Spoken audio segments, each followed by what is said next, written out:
Al-Ja'fari, la Syrie appelle le Conseil de sécurité de l'ONU à assumer ses responsabilités envers toute agression contre la Syrie et l'exhorte à préserver la paix mondiale.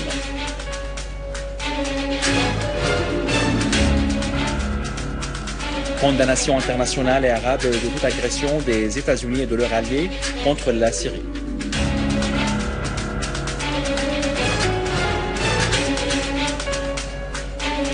L'armée arabe syrienne continue sa mission contre les groupes terroristes et impose un cordon sécuritaire à la périphérie de Damas.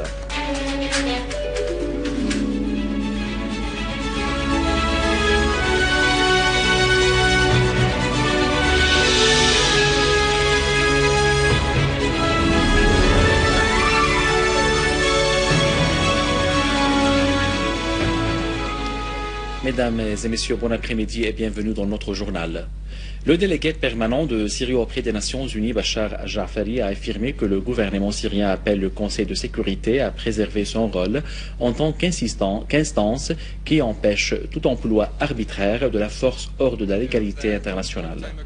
Dans deux lettres identiques, adressé au secrétaire général de l'ONU et à la présidente du Conseil de sécurité internationale, Al-Ja'fari a assuré que le gouvernement syrien n'a jamais utilisé l'arme chimique, rappelant que c'est la Syrie qui avait mis en garde depuis plus d'un an contre les dangers de l'utilisation par les groupes terroristes des produits chimiques en Syrie. Al-Ja'fari a par ailleurs rappelé que c'est le gouvernement syrien qui avait demandé au secrétaire général de l'ONU de former une équipe d'enquête impartiale et professionnelle sur l'usage de l'arme chimique à Khan al-Assal le 19 mars. Al-Ja'fari a enfin exprimé l'attachement de la Syrie à sa souveraineté, à son indépendance et à son intégrité territoriale.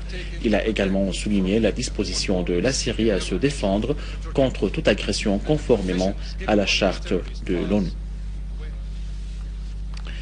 Le président du Conseil de la Choura iranien, Ali Larijani, a affirmé que les préparatifs américains pour lancer une agression contre la Syrie seront mis en échec devant la volonté des peuples. Larijani a souligné que les États-Unis et la Grande-Bretagne poursuivent leurs activités pour lancer une agression contre la Syrie en dépit de l'échec de leurs efforts au Conseil de sécurité de l'ONU et du refus de la Chambre des communes britanniques de toute action militaire contre la Syrie, ajoutant que la plupart des pays de la région ont affirmé aux États-Unis leur engagement à payer la facture de l'agression en coopération avec les services de renseignement israéliens, ce qui signifie que ces pays qui sont devenus des commerçants de guerre sont les mêmes qui appellent à lancer une agression contre la Syrie. Larijani a en outre précisé que ces pays qui financent le terrorisme n'ont pas pu changer la situation en Syrie par l'envoi des terroristes et d'armes.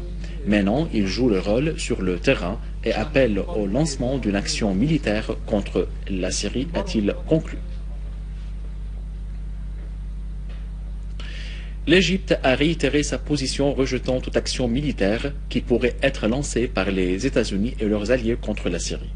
Le ministre égyptien des Affaires étrangères Nabil Fahmi a déclaré dans une interview télévisée que l'Égypte rejette l'usage de la force militaire contre la Syrie.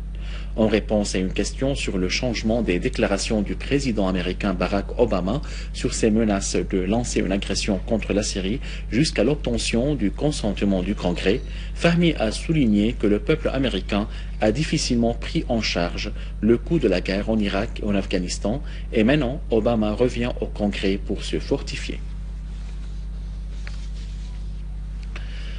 Al-Azhar a exprimé son rejet et sa condamnation des propos tenus hier par le président américain Barack Obama annonçant son intention de lancer une agression contre la Syrie, tout en précisant que cette déclaration constitue en soi une agression. Al-Azhar a souligné dans un communiqué publié aujourd'hui le droit du peuple syrien à l'autodétermination et au libre choix de ses dirigeants en toute indépendance et transparence. Le président vénézuélien Nicolás Maduro a affirmé dans une déclaration qu'une frappe militaire américaine contre la Syrie représentait un acte criminel. Une telle guerre, pré-planifiée, ayant pour objectif de piller le peuple, ne pourra pas être considérée comme juste ou nécessaire. Nous, les peuples du monde, devons établir la paix, a souligné Maduro.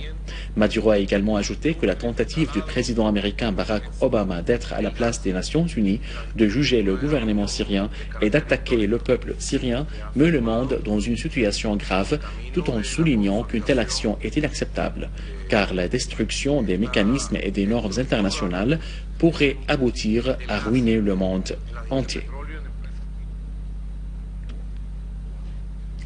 Le ministre britannique des Affaires étrangères William Hague a déclaré que son gouvernement respecte la décision de la Chambre des communes et qu'il ne soutiendra pas les États-Unis en cas d'une frappe militaire contre la Syrie.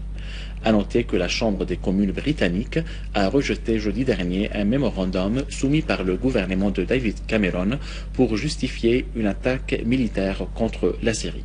Ce vote a constitué un revers pour la politique du Premier ministre qui s'est engagé à se conformer à la volonté de la Chambre des représentants.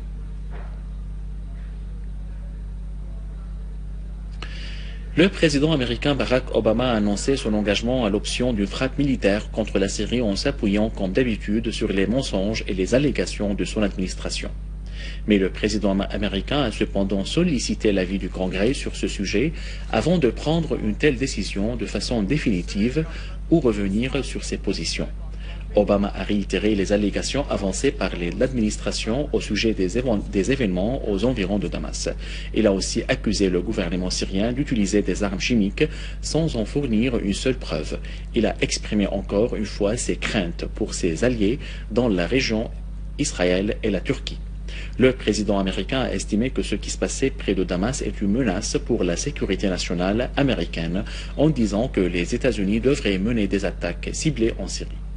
Cette intervention ne sera pas ouverte ni d'une longue durée, comme elle ne nécessitera pas la présence des troupes américaines sur le sol syrien, a-t-il dit. L'action militaire des États-Unis sera limitée dans le temps et la portée, et sans attendre la publication du rapport de la commission d'enquête internationale, a-t-il conclu.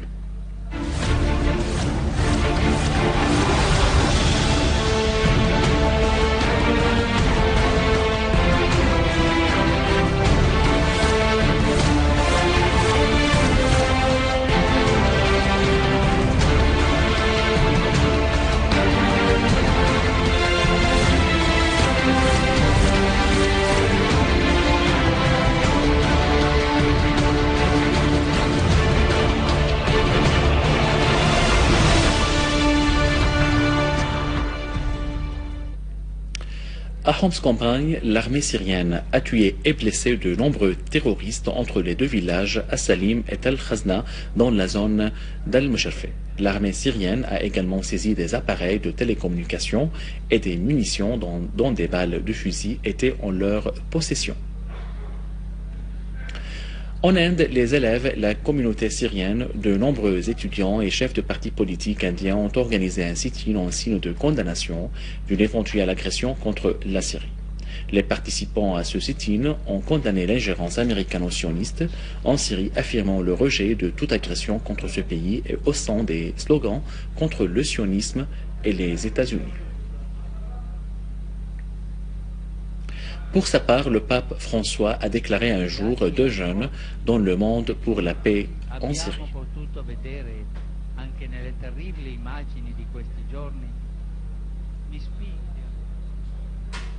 Rejetant des menaces d'Obama, les communautés syriennes dans les pays d'accueil et des sympathisants américains avec la Syrie ont organisé un sit-in en Amérique latine pour protester contre toute agression militaire contre la Syrie.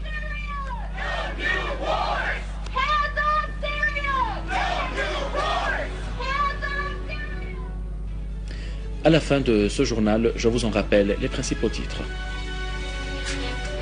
Al-Ja'fari, la Syrie appelle le Conseil de sécurité de l'ONU à assumer ses responsabilités envers toute agression contre la Syrie et l'exhorte à préserver la paix mondiale.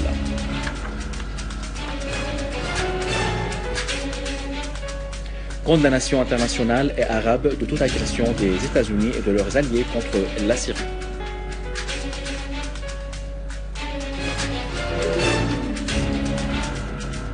L'armée arabe syrienne continue sa mission contre les groupes terroristes et impose un cordon sécuritaire sur la périphérie de Damas.